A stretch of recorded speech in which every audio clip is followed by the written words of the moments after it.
ದೊಡ್ಡ ದೊಡ್ಡ ಮಾತು ಮಾತಾಡೋದ್ರಿಂದ ಶ್ರೇಷ್ಠ ಮಾತು ಮಾತಾಡೋದ್ರಿಂದ ಒಂದು ಏನಪ್ಪ ಉತ್ತಮವಾದ ಲ್ಯಾಂಗ್ವೇಜನ್ನು ನಾವು ಬಳಸೋದ್ರಿಂದ ನಾವು ಶ್ರೇಷ್ಠ ಆಗ್ತೀವಿ ಸುಳ್ಳು ಇವತ್ತದು ಪ್ರೂವ್ ಆಗ್ತಾಯಿದೆ. ಯಾವ ಜನ ಮೋದಿಜಿಯವ್ರನ್ನ ಸಂಪೂರ್ಣವಾಗಿ ನಂಬೆ 2014 ಅಧಿಕಾರ ಕೊಟ್ಟರು, ಇವತ್ತು ಆ ಜನ ಎಲ್ಲ ಇವತ್ತು ಪಾಶ್ಚಾತ್ಯ ಪಡುವಂಥ ಪ್ರಸಂಗ ಬಂದುಬಿಟ್ಟದ. ಯಾಕಂದರೆ ಪ್ರತಿಯೊಂದರಲ್ಲೂ ಸಹಿತ ಎಲ್ಲ ಪ್ರೈವೇಟೈಸೇಷನ್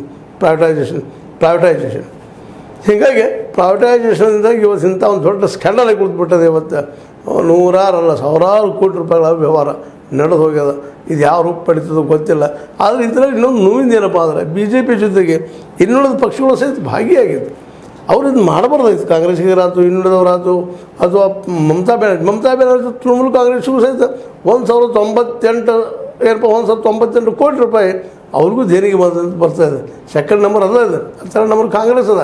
ಹೀಗೆ ಯಾವ ಪಾರ್ಟಿ ಇದ್ರೂ ಸಹಿತ ಎಲ್ಲರ ಮೇಲೆ ಒಂದು ಆರೋಪ ಬಂದಿದ್ದರಿಂದಾಗಿ ಎಲ್ಲರೂ ಈ ದೋಷಕ್ಕೆ ಕಾರಣೀಭೂತರನ್ನ ಇದ್ಯಾಕೆ ಬಂದಪ್ಪ ನಮ್ಮಲ್ಲಿ ಅನ್ನೋದಕ್ಕೆ ಇವರೆಲ್ಲರೂ ಕಾರಣೀಭೂತರು.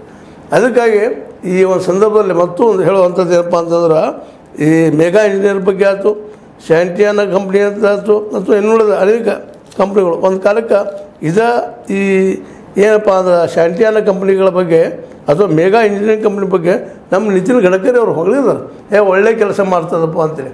ಆದರೆ ಒಂದು ಪ್ರಾಜೆಕ್ಟ್ದಲ್ಲಿ 14,400 ಕೋಟಿ ಯೂನಿಟ್ ತೊಗೊಳೋದ್ರಲ್ಲಿ ಎಷ್ಟು ವರ್ಕ್ ಮಾಡ್ಯದ ಅನ್ನೋದು ಇವತ್ತು ನೆನಪಿಸ್ಕೊಂಡಾಗ ಆ ಪ್ರಾಜೆಕ್ಟ್ ಲಾಭ ಹೊಡ್ಕೊಳ್ಳೋ ಸಲುವಾಗಿ ಅದ್ರ 4 ಪಟ್ಟು ಮಾಡಿ ತಮ್ಮ ದುಡ್ಡಿನ ಹೆಚ್ಚು ಮಾಡಿಸ್ಕೊಂಡು ಹೋಗೋದಕ್ಕಾಗಿ ಇವೆಲ್ಲ ಒಪ್ಪಿ ಮಾಡಿಕೊಂಡು ಜೊತೆಗೆ ತಮ್ಮದೇ ಆದ ಮೀಡಿಯಾ ಮಾಡ್ಕೊಂಡು ಸರ್ಕಾರವನ್ನು ಹೊಗಳ್ತಾ ಹೋಗುವಂಥ ಒಂದು ವಿಚಾರಗಳು ನಾವು ನೋಡ್ತಾ ಇದ್ದೀವಿ.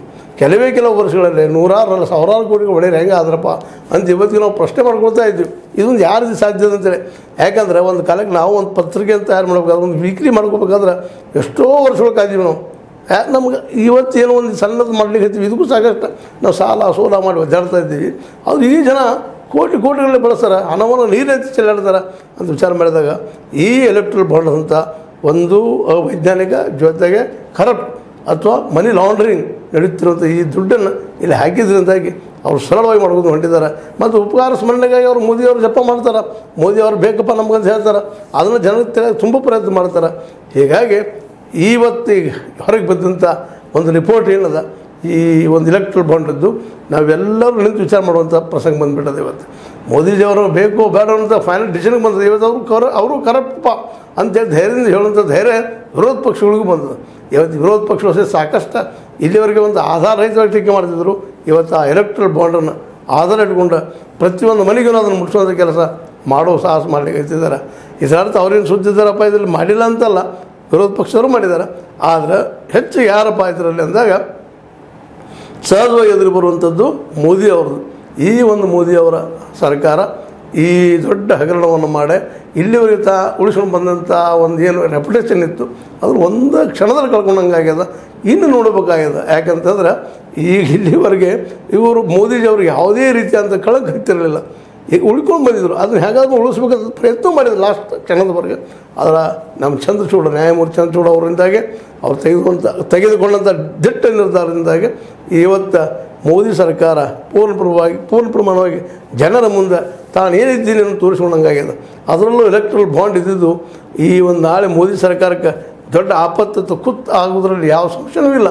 ಆದರೂ ನಮ್ಮ ಜನ ಇದನ್ನು ಯಾವ ರೀತಿಯಾಗಿ ಸ್ವೀಕಾರ ಮಾಡ್ತಾರೆ, ಹೆಂಗೆ ಇದನ್ನು ಅರಗಿಸ್ಕೊಳ್ತಾರೆ ಅನ್ನೋದು ಎಲ್ಲರೂ ನೋಡೋ ಅಂಥ ವಿಷಯ ಆಗ್ಯದ. ಅದೇನು ನೋಡಲಿ ಏನೋ ಮಾಡಲಿ, ಆದರೆ ಈ ವಿಷಯವನ್ನು ನಮ್ಮ ಗೋಧಿ ಮೀಡಿಯಾ ಇದು ಚರ್ಚಿಸಬೇಕಾಗಿತ್ತು ಇಷ್ಟರೊಳಗೆ. ಯಾಕಂದ್ರೆ ದೊಡ್ಡ ಸ್ಕ್ಯಾಂಡಲ್ ಇದು. ಒಂದು ಏನೋ 2G 4G 5G ಅದು ಕಲ್ಪನಾತ್ಮಕನೋ ಅಥವಾ ರಿಯಲ್ಲೋ ಇವತ್ತಿಗೂ ಪ್ರೂವ್ ಆಗಿಲ್ಲ. ಅದು ಇನ್ನು ಮುಂದೆ ಪ್ರೂವ್ ಆಗೋ ಸಾಧ್ಯತೆ ಇಲ್ಲ.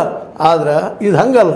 ಎಲೆಕ್ಟ್ರಲ್ ಬಾಂಡಲ್ಲಿ ಯಾರು ಎಷ್ಟು ದುಡ್ಡು ಹಾಕಿದ್ರು ಆ ದುಡ್ಡು ಯಾರಿಗೆ ಹೋಯ್ತು ಅನ್ನೋದು ರೆಡ್ ಹ್ಯಾಂಡಾಗಿ ಸಿಗೋದ್ರಿಂದಾಗಿ ಇವತ್ತು BJPಗೆ ಒಂದು ಇದೊಂದು ಮರ್ಮಾಘಾತ ಅಂತ ಹೊಡೆದು ಬಿದ್ದದು ಅಂತ ಹೇಳಬೇಕಾಗ್ಯದ. ಮತ್ತು ಇಲ್ಲಪ್ಪ ನಮ್ಮ ಮೋದಿಜಿಯವರು ಸಜ್ಜನರು ಒಳ್ಳೆಯವರು ಹೇಳ್ಕೊತಾ ಇದ್ದಾರೆ ಇಲ್ಲಿವರೆಗೆ, ಅವ್ರ ಮೇಲೆ ಯಾವುದೂ ಕಪ್ಪು ಕಲೆ ಇಲ್ಲ ಅಂತೇಳಿ ಈ ಸಲ ಈ ಒಂದು ಹಗರಣ ಏನಪ್ಪ ಅಂತಂದರೆ ಎಲೆಕ್ಟ್ರಲ್ ಬಾಂಡ್ ಹಗರಣ ಮೋದಿಜಿಯವ್ರು ಕೆಟ್ಟ ಹೆಸರು ತರೋದ್ರಲ್ಲಿ ಎಲ್ಲ ಮಾತಿಲ್ಲ. ಇನ್ನು ಆಯ್ಕೆ ಮಾಡೋದು ಬಿಡು ನಿಮ್ಮ ವಿಷಯ, ಯಾರಪ್ಪ ಯೋಗ್ಯ ನಮಗೆ ಅನ್ನುವಂಥದ್ದು. ಮತ್ತು ಇದರಲ್ಲಿ ಈಗ ನಿಮ್ಗೆ ಹೇಳಿದಂಥ ಕಂಪ್ನಿಗಳು ಇನ್ನೂ ಅದಾವೆ, ಸಾವಿರಾರು ಕಂಪ್ನಿಗಳಿದ್ದಾವೆ. ಆ ಸಾವಿರಾರು ಕಂಪ್ನಿಗಳಲ್ಲಿ ಕೆಲವು ಜನರ ಬಗ್ಗೆ ಒಂದು ತಮ್ಮ ಜೊತೆ ಮಾತಾಡಿದ್ದೀನಿ. ಯಾಕಪ್ಪ ಅಂತಂದ್ರೆ ಇಲ್ಲಿ ಇನ್ನೊಂದು ಮಾತನ್ನು ಹೇಳುವಂಥದ್ದು, 16,800 ಕೋಟಿ ರೂಪಾಯಿ ಏನಿದು ಖರ್ಚು ಮಾಡಲಿಕ್ಕೆ ಹೊರಟದ, ಅದು 16,800 ಕೋಟಿ ರೂಪಾಯಿ ಏನು ಎಲೆಕ್ಟ್ರಲ್ ಬಾಂಡ್ ಅದ, ಈ ಒಟ್ಟು ಬಾಂಡ್ ಅದಲ್ಲ ಮ್ಯಾಕ್ಸಿಮಮ್ BJPಗರಿಗೆ ಅದ ಅನ್ನೋಂಥ ವಾದ ಕೇಳಿ ಬರ್ತದೆ. ಒಟ್ಟಾರೆಯಾಗಿ ಈ ಎಲೆಕ್ಟ್ರಲ್ ಬಾಂಡ್ ಇದ್ದಿದ್ದು ನಮ್ಮ ಮೋದಿಜಿ ಅವರನ್ನು ಪೂರ್ಣ ಪ್ರಮಾಣದಲ್ಲಿ ಜಗದ ಮುಂದೆ ಹೌದಪ್ಪ ಇವರು ಇಷ್ಟವರ ಅನ್ನುವಂಥ ಮಾತನ್ನು ಹೇಳೋ ಪ್ರಸಂಗ ಬಂದದ್ದು. ಇನ್ನು ಯಾವುದೇ ವಿಷಯ ತೆಗೆದುಕೊಂಡು ಹೋಗ್ತಾರೆ ನೋಡ್ಬೇಕಾಗ್ಯದ. ಮತ್ತು ವಿರೋಧ ಪಕ್ಷಗಳಂತೂ ದೊಡ್ಡ ಅಸ್ತ್ರ